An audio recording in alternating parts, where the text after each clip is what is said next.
Hi, everyone. Welcome back to the course on differentiable manifolds. The purpose of this video is to guide you through the notes of chapter 3, which is Lie groups and Lie algebra actions. Do you remember this guy? Yes, this is the Rubik's Cube, which already appeared in the motivation video for the Lie groups chapter, okay? But, well, rather than the motivation for Lie groups, it's more the motivation for Lie group actions. You're gonna see why. Let me fix this guy for you. Here we have a green square, okay? And I'm going to play the rules of the Rubik's Cube. I'm going to turn this guy around, okay? I turn this guy around. This is a rotation of 90 degrees, okay? I turn this guy around again. This is another rotation of 90 degrees. I turn again this guy 90 degrees, and I turn again. I'm back at the beginning, okay?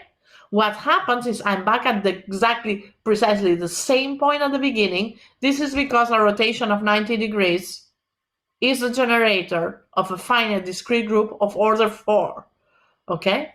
I may also consider this group as a subgroup of the unit circle. You're gonna see in a second why. And well, I may play this game. I may consider this Rubik's Cube as a manifold on which the discrete group is acting. And if I don't like this cube, I may also look at this other one, which is fancier, and try to find the discrete symmetries of this object. If I don't like this, I may consider this one, okay? Or this other sophisticated and wonderful cube. Okay, it looks like I'm here to show you my collections of Rubik's Cube, but this is not the case. I'm here to motivate the Lie groups and Lie algebra actions, so I'm back to my favorite example, the glove, right? In these days, we are all confined, so we cannot travel along the glove, but travel with me during this precise class. Imagine now that I want to travel from here to here. I may consider a rotation to go from here to here, okay? And this rotation, I can identify it with an element of SO2 or an element of S1. Therefore, I can consider these rotations as a Lie group action, like an action of the Lie group, which is the circle acting on the sphere, which you know it's not a Lie group, right? Okay. Let me show you this in detail. For this, I'm going to look at this example on the sphere in detail by looking at the notes in my computer, okay? So I'm going to use a program, the notes in my iPad, and excuse me because I'm not really very good at this. I have not used this. This is my first experience with taking notes in this precise iPad. So please be patient with me. Okay, so I'm gonna unlock from here and go to my iPad. See you later.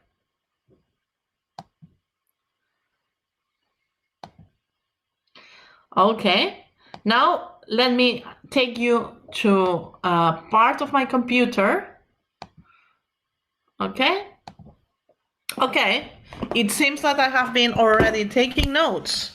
Yes, the truth that this is not the first time I'm doing the video. Okay, I had some technical problems. So let me explain you what we are seeing when we look at the motivating example that we were looking here. Okay, which is the motivating example on the sphere. Here we have the sphere. Okay, here we have the sphere, and we consider rotations on the sphere exactly here. Okay, and well, when I look at rotations of the sphere, I may consider an action of a group, and in this case, the group is a circle, and I may consider that the sphere itself, it's the manifold. Okay, so if I'm sophisticated enough, I can look at these rotations on the sphere or travels along the sphere. For instance, if I'm on the equator, when I go along the sphere, I would be following this line. If I'm in some other parallel, I would be following a different parallel, whatever. Okay, so I could consider this indeed as a mapping. I'm going to look at the following mapping, okay, which is alpha, Alpha goes, alpha is a mapping from G times M, where G is S1 and M is S2, and I can define it in principle just as this mapping here. I assign to each angle on S1, because I can identify, of course, I can identify angles. I can identify any point on the circle with an angle. This is something we saw. And this angle, I can identify it with an element of the group of complex numbers with multiplication, or with a matrix of this sort that I have here, okay? And this matrix belongs to the Lie group SO2R, okay? Do you follow me? Okay, so I may consider this rotation just as a smooth map here. Observe that this mapping is smooth. Indeed, I could get buried down to earth. Okay, if I want an expression, an explicit expression of this mapping here. Okay, let me write for you an explicit expression for the rho alpha sub x, is that I may consider this matrix operation here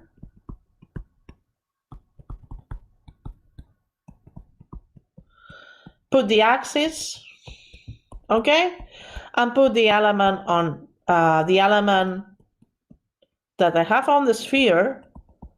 Of course, it has some coordinates on R3, and I can use these coordinates. And that's exactly the image. So the image, let me erase for you this part here. So the image is exactly a smooth thing, right? Because I just can write this just as a matrix multiplication, and this is super smooth. First term minus sine alpha y0, and here sinus alpha x0 plus cosinus alpha e0, and the first term z0. Okay, so that's exactly the image. Okay, and I can check that the components are smooth.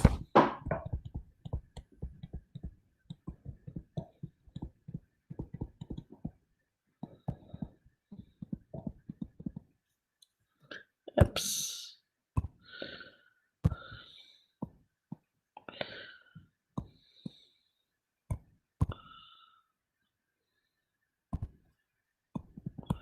Thus, this means that rho alpha is smooth, and this means precisely that alpha is smooth.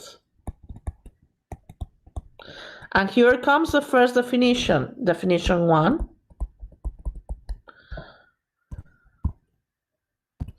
We say that alpha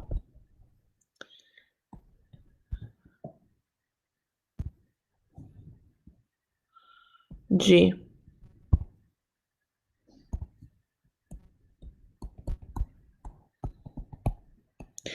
is, or defines,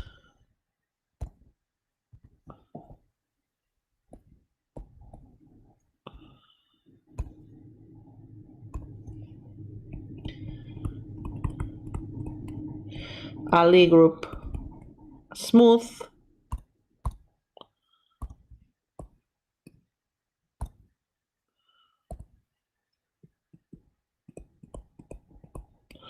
Lie group action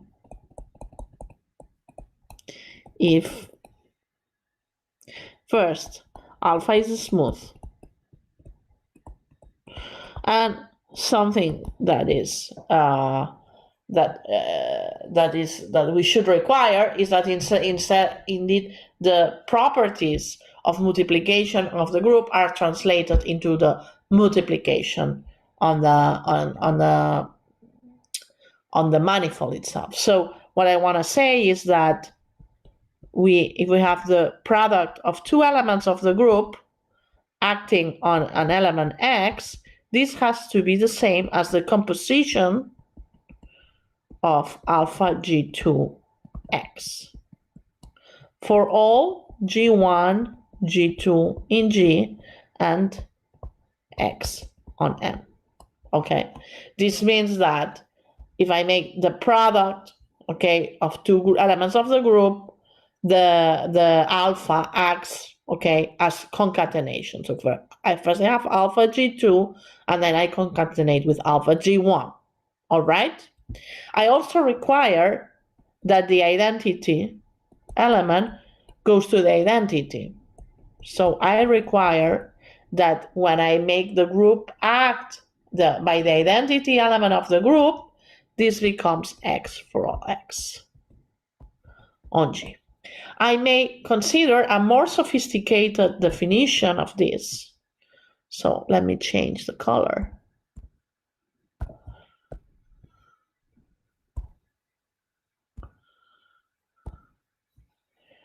Remarks.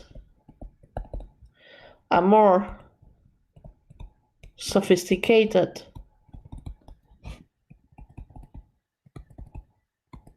definition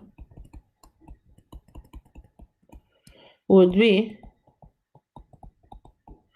consider the mapping from G to the group of diffeomorphism on the manifold, which indeed is a group, because if I have two diffeomorphisms, I can compose it, and it's a diffeomorphism, and I can invert it.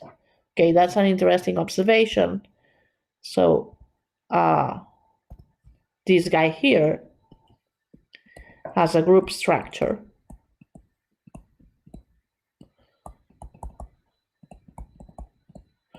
where with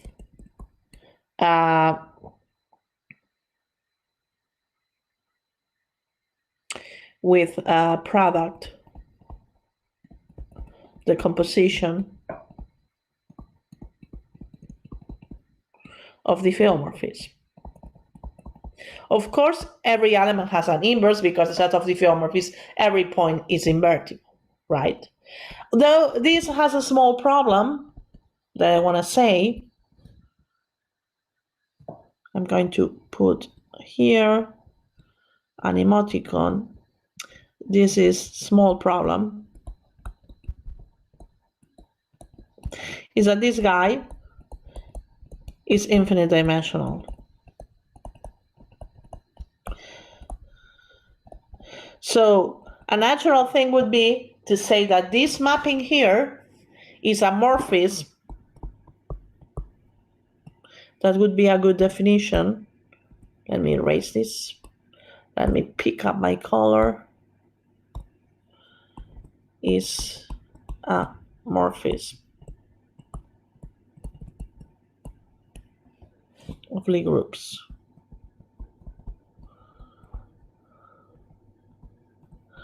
But then I have to say that it's smooth. And if I have to say it's smooth, I have to define what is the smooth structure on this infinite dimensional monster. And this is what I don't want to do. That's why the definition for now you're going to retain is this definition here, definition 1. Okay?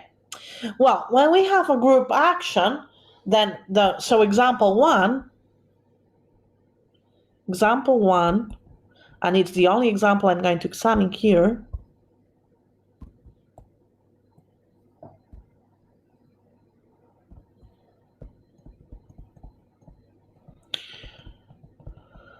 Consider the sphere and consider the rotations on the sphere.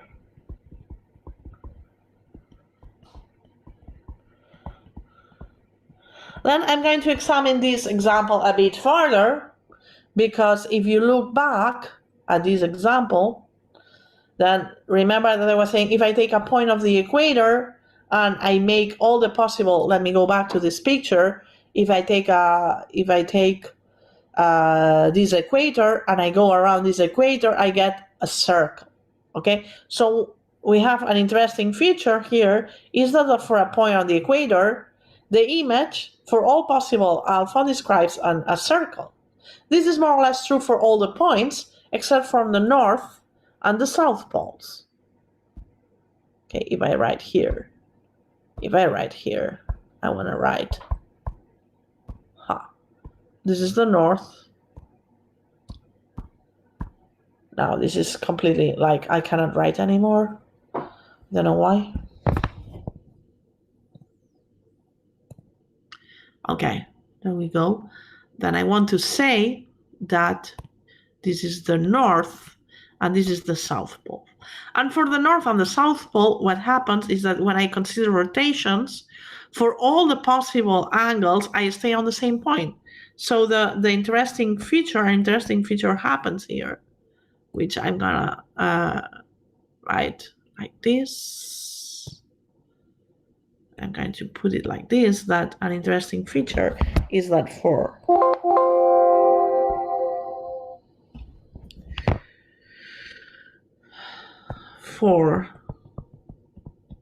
north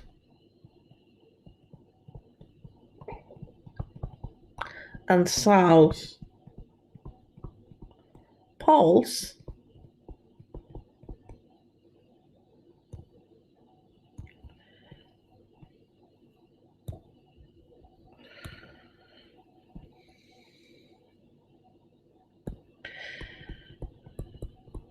what happens is that that this is exactly just the point we are considering. So indeed, the notion of fixing a point by the group action and making all the group act, indeed it's called an orbit inspired by this example. So important ingredients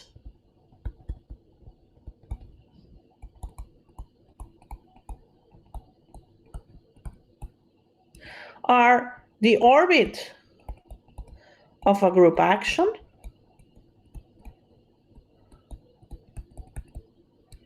that by definition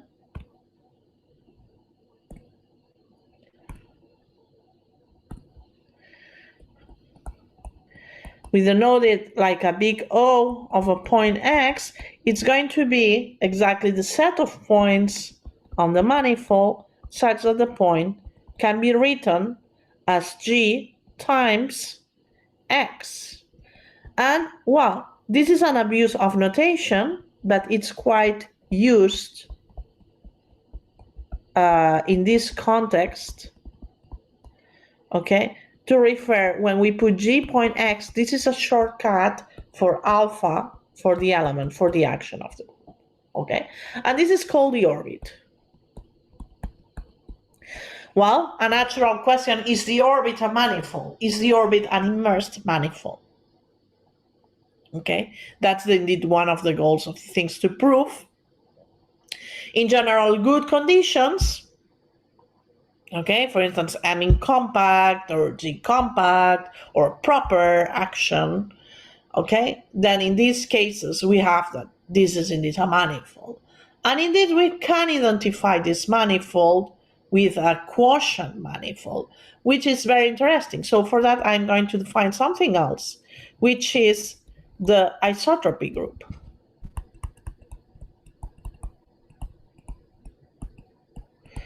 The isotropy group is a subgroup. I fix an element X on the manifold, and G is the group acting, and by definition, okay, I denote it like this is the isotropy group, is the set of elements of the group, okay? So this is a subset. The orbit is a subset of the manifold, and this isotropy group is a subset of the group.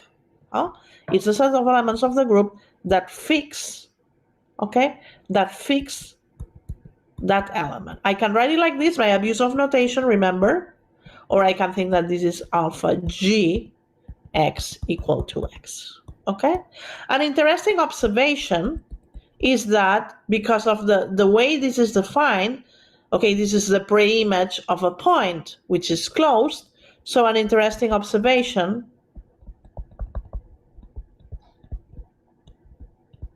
and indeed this is sorry.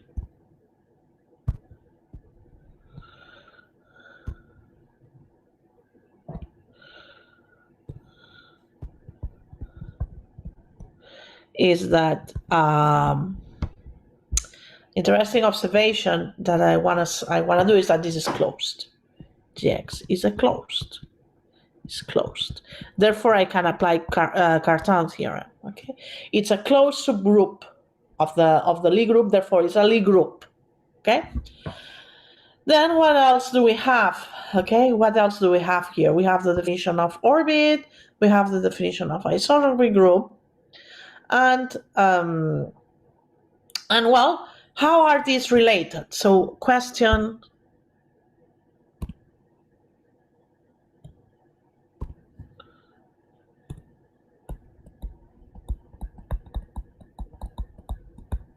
Are Gx and Ox related?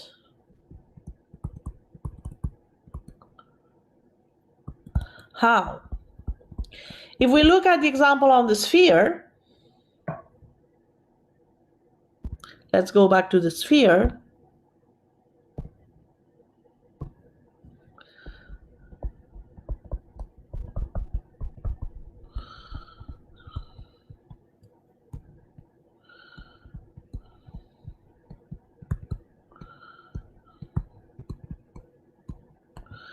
Okay, observe that there we have like 2 points for which the isotropy group is of the north pole of the north. Let me use the loops.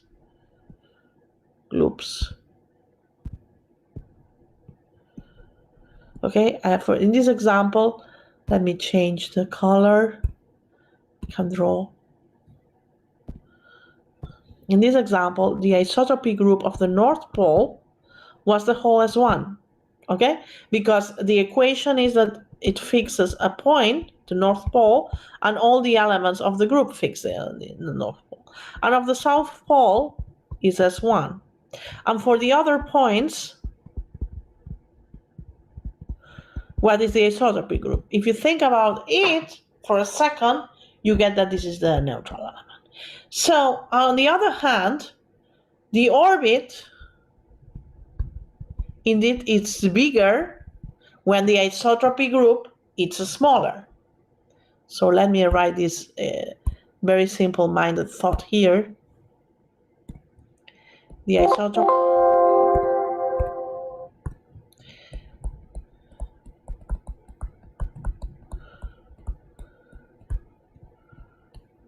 is bigger when the orbit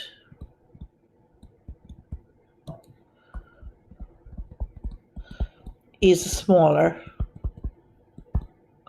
Indeed, that's an omen. That's indeed an omen for the next theorem. That's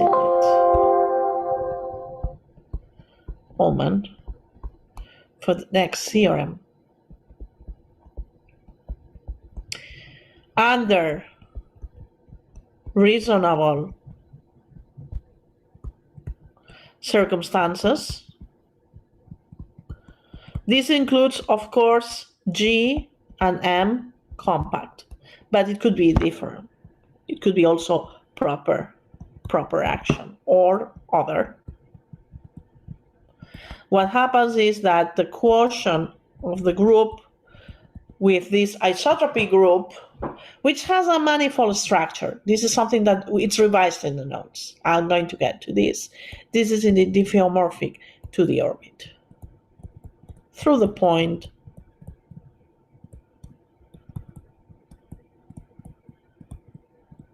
and that's the most important result in this chapter. Okay, so now I'm going to be back. I'm going to abandon these notes. This was like a summary of what is more important in this chapter without any proof, of course, but just to give you an idea. I hope this is useful. But now, just to finish, I know that the videos that are long are useless, but just to finish, let me go back, if I'm able to do this. Well, first let me go back to myself. let me go back.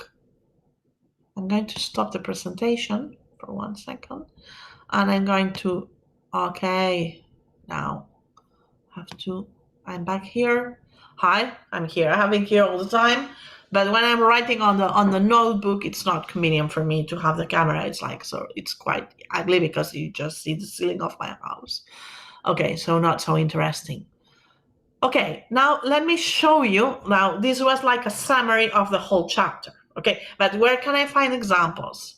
When can I find the proofs of these theorems? When I can find precise statements? Answer is in the notes. There are notes of the course. Let me show you where. Now I'm going to share with you my screen. I'm going to go to precisely to the notes of the course, okay? The notes of the course that you have, where you have them in ATENEA. You have them in ATENEA. ATENEA, where do you have it? You have it in each and every chapter and also at the beginning. So you may just go here, okay, and open here notes of the course, all right? So if you open notes of the course, you get this. And let me open this for you in detail. Okay. So you close this. Let me do this big. Okay. Wow. Okay, these are the notes, and I go to chapter 3. I can look at the chapters here.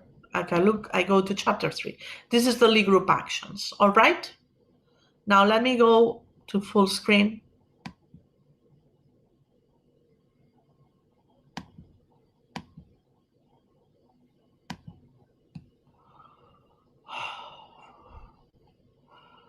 Wow.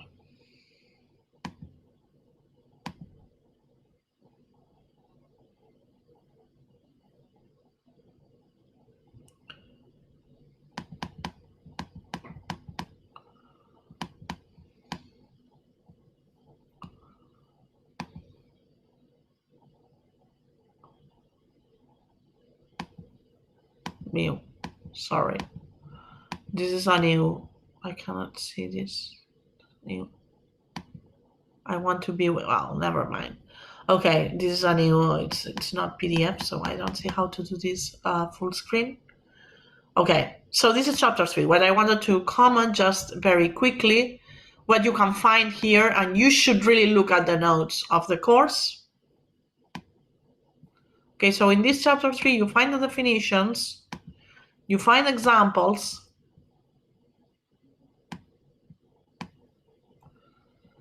Here you have exercise examples that you may try to see. You have the definition of the orbit.